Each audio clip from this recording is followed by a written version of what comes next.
Wih. Nah, walaupun siang kawan-kawan, walaupun sore ini sekitar jam 4:30, masih merasa merinding. Tuh, Pak Rizal merinding, saya pun merinding.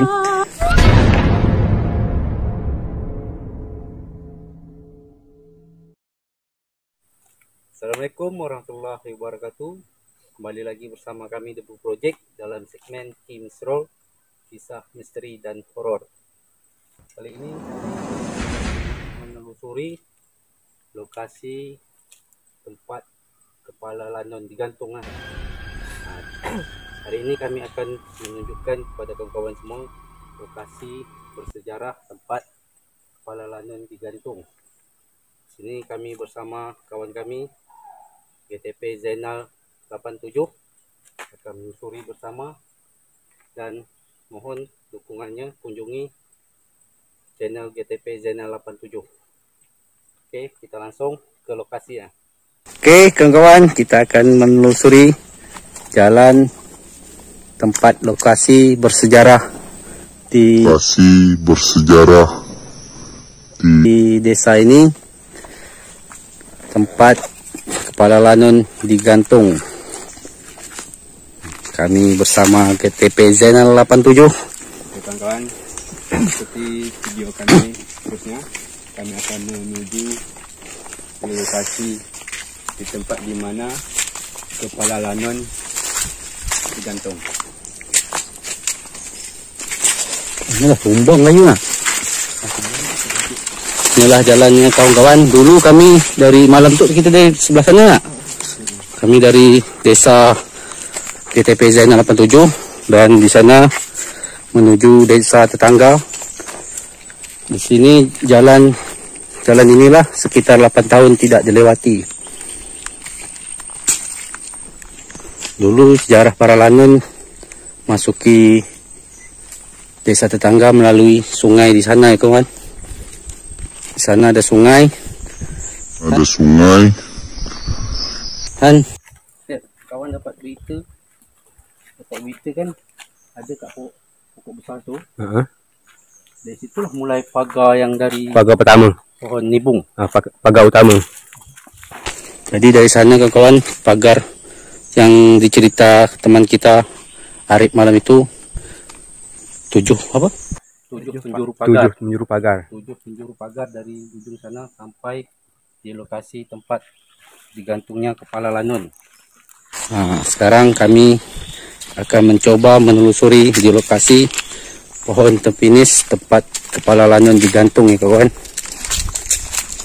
Ini adalah bagi kami adalah sebuah sejarah di zaman dulu bahwa di sini pernah disinggahi lanon. Ini pohon apa? Hah? Jadi kawan-kawan, itu pohon rengas. Dan di sini dulu pernah terjadi seorang perempuan melihat sosok makhluk halus, dan sosok itu juga seorang perempuan. Sini. Di posisi sini lah. Oh, menurut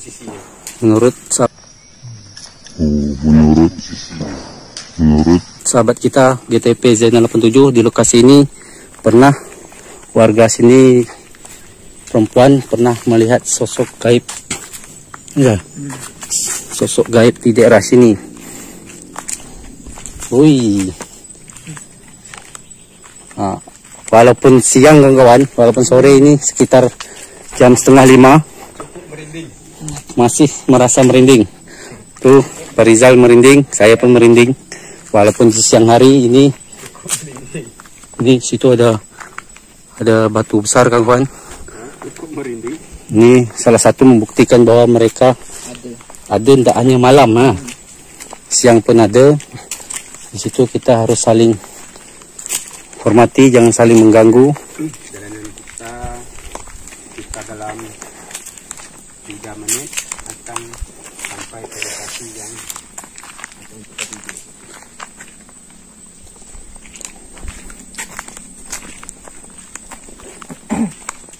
Dan saya dapat informasi dari petua-petua desa tetangga bahwa kejadiannya sekitar tahun 1930-an. Karena orang yang dapat saya informasi itu bercerita sewaktu orang tuanya masih hidup sekitar tahun 1927. Jadi saya perkirakan zaman-zaman London itu pada tahun 1930-an ke atas.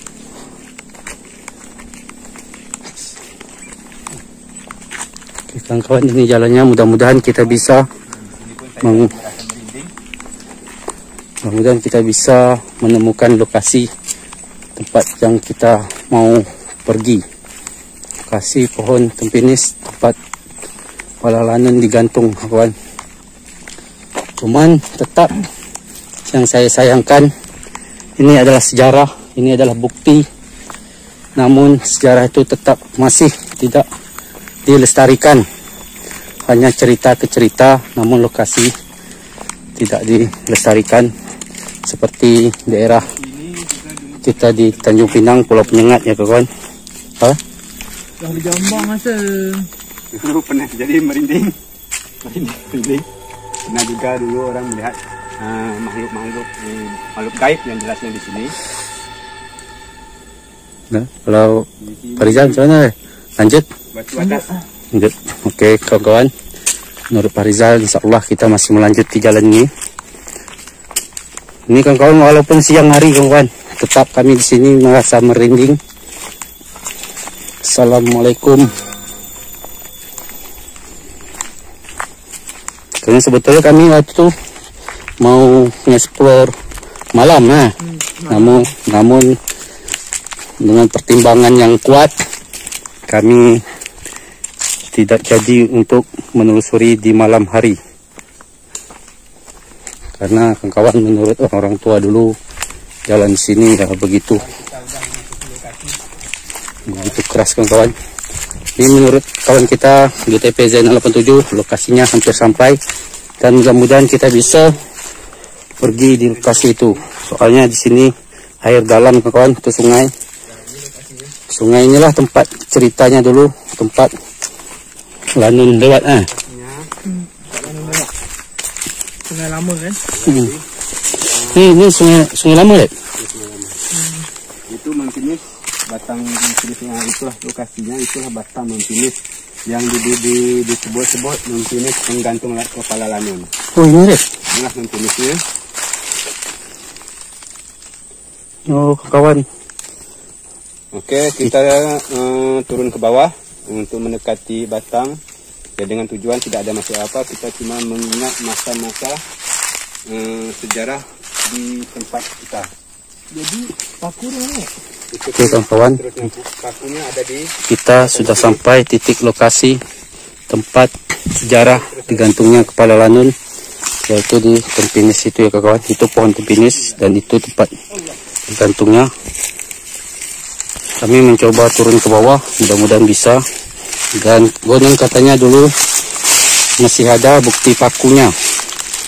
Bismillahirrahmanirrahim. Coba oke ya. Ya. Lanjut. Hah? Oh, sini dulu pernah jadi tempat pembuang sampah ya. Sayangnya padahal ini bukti sejarah, kan? Bukti sejarah, namun sayang tidak terjaga dan tidak terlestarikan.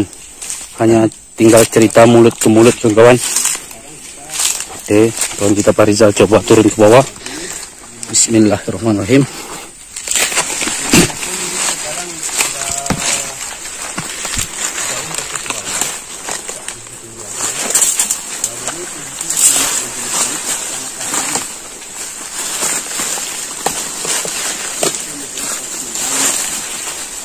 Seandainya di sini dibikin jalan untuk ikon sejarah, mungkin ramai pariwisata di sini. Mungkin pariwisata dari luar pun ingin melihat bukti sejarah ini.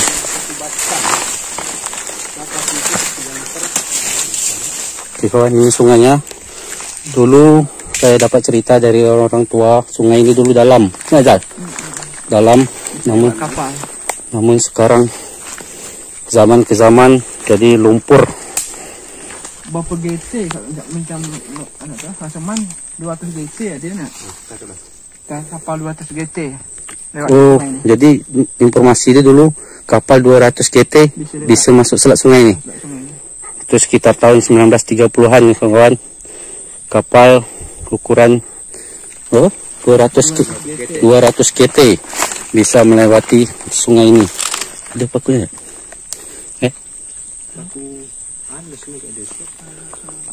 Dan ini pohonnya kawan.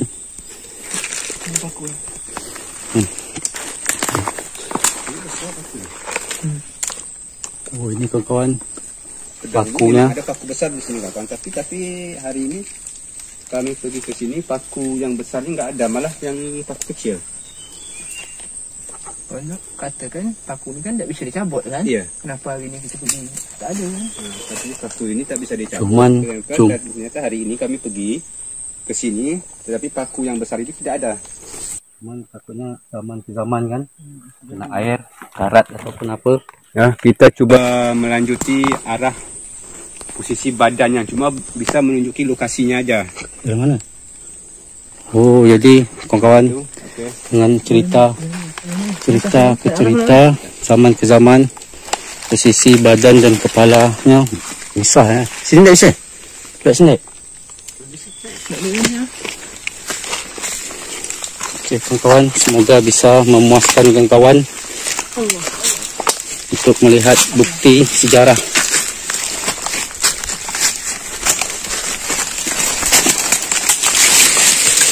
Itu pohonnya kawan-kawan.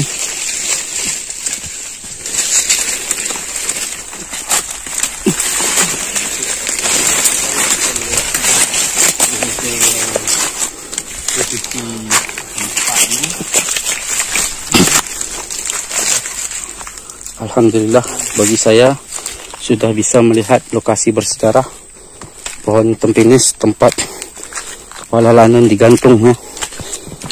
Informasi cerita sejarahnya sekitar 1930-an. Luar biasa. Apa dah? Jujur aja kawan-kawan, kami di sini merinding rasanya. Tapi untuk mengingat sejarah, insyaallah dia di batang itulah batang yang udah mati. Nah, cuma kita nggak bisa masuk ke dalam. Nah, karena udah semak. Batang yang mana? Yang mati ni? Ini batang yang mati. oh, ini berarti tak jauh dari jalan. Nggak jauh dari jalan.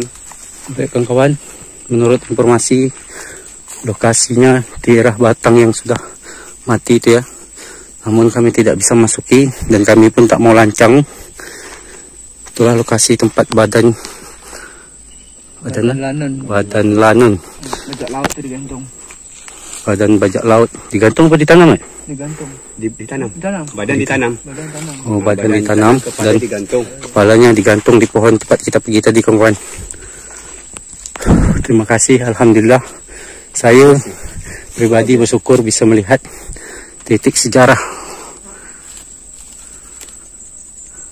Oke, itu pohonnya. Di bawah pohon itu informasinya. Di jalan ini bagi pribadi saya sendiri, untuk bagi pribadi saya aja tak melewati jalan ini hampir 12 tahun bagi saya yang tidak pernah melewati jalan ini lagi. Oke kawan, semoga bisa memuaskan kawan-kawan yang menonton video ini. Lokasi tempat Wak dengar badan mana sih? Makan dekat sini makanan. jujur menurut Pak Rizal, dia di titik dia berdiri ini merasa merinding. Wow, keren. Ini PTP Zainal 87 pun merinding. Itu lokasinya kawan, tempat tanamnya tubuh lanun atau bajak laut. Siang ajak ni puasa kan? Siang. Apalagi malam kan? Malam. Alhamdulillah lah kami tidak lancang menelusuri di malam hari. Siang aja auranya terasa.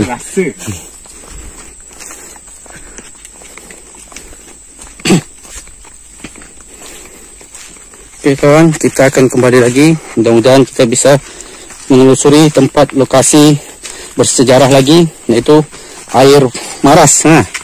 Gunung Air Maras. Tempat konon ceritanya pada zaman dulu Gunung Air Maras itu tempat peluntur ilmu hitam seperti ilmu kebal dan ilmu lain-lainnya. Dan Air Maras itu dapat informasinya salah satu yang bisa melunturkan ilmu dari Lanun. Yang kami dapat informasi di Air Maras itu, jangan Lanun itu kan kebal kan? Lanun kebal, tidak telak apa-apa kayak.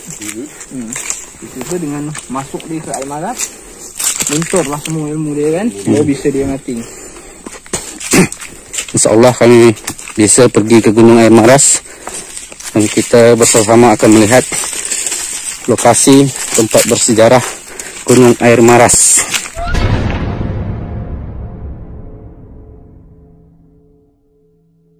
Ini meriam salah satu bukti bersejarah di desa ini. Cuman kami tak tahu apa-apa pada zaman Lanun atau zaman penjajahan lainnya. Keramat. Jadi dulu itu yang sampai Lanun tuh dia mandi atau minum maknya?